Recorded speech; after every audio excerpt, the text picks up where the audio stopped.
అలసిన వానికి ఓరడించు మాటలు. సహోదరుడు భక్తి సింగ్ గారి పరిచర్య నుండి సేకరించిన అనుదిన ధ్యానములు. ఫిబ్రవరి 10.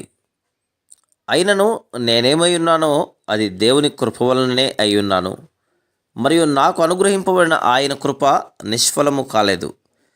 1 కొరింథీ 15:10.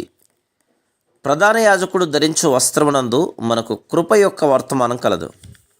అయినను నేనేమై ఉన్నానో అది దేవుని కృప వలనే అయ్యున్నాను, మరియు నాకు అనుగ్రహింపబడిన ఆయన కృప నిష్ఫలము కాలేదు. కానీ వారందరికంటే నేను ఎక్కువగా ప్రయాసపడి తిని, ప్రయాసపడినది నేను కాను, నాకు తోడైన దేవుని కృపయే. 1 కొరింథీ 15:10. ఎంతో బలహీనులము, ఎంతో బుద్ధిహీనులమైన మన వంటి మానవ మాత్రులను ఎందుకు తన సంపూర్ణతతో నింపునని మనం ఆశ్చర్యపడవచ్చును. ఎందుకు దేవుడు మనల్ని తన సంపూర్ణతతో నింపగోరుచున్నాడు?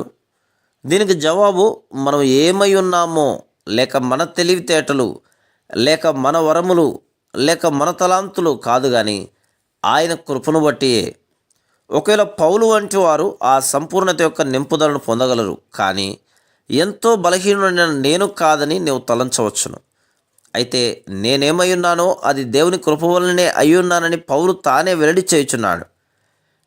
నా విషయంలో కూడా అలాగే ఉన్నది. నీవు దేవుని సంపూర్ణతను నీ బైబిల్ జ్ఞానము, లేక తెలివితేటలు, లేక ఇతర అర్హతలను బట్టి పొందగలనని తలంచకుము. అది కేవలం దేవుని కృప ద్వారా మాత్రమే. కాబట్టి మన కుటుంబమును బట్టి కానీ, విద్యను బట్టి కానీ, లేక మరి దేనిని బట్టి కానీ మనం ఎంత మాత్రమును గర్వపడకూడదు. మనం ఆయన మహిమ మరియు అలంకారంలో పాలువారము కావాలని కోరుచునేలా ప్రతి దాని కొరకు ఆయన కృపను కోరుకుంటూ ఎట్లు నేర్చుకునేవలనో ప్రభు చూపుచున్నాడు. కొన్ని సమయంలో ప్రభు ఎంతో బాధకరమైన అనుభవముల ద్వారా తీసుకుని వెళ్ళి ప్రతి పరిస్థితిలోనూ తన కృప చాలునని మనకు బోధించును. 2 కొరింథీ 12:9.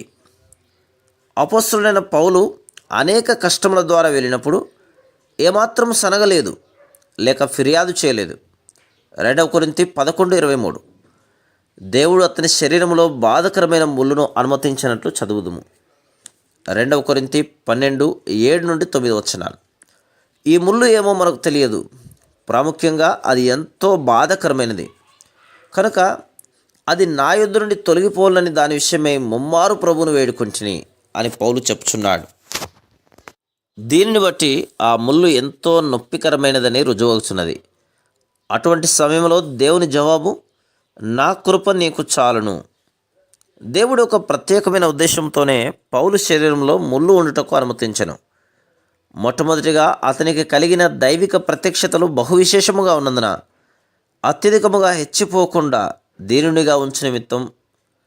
రెండవదిగా ఇంకనూ అధికముగా దేవుని కృపను గురించి బోధించుటకును అనుమతించెను.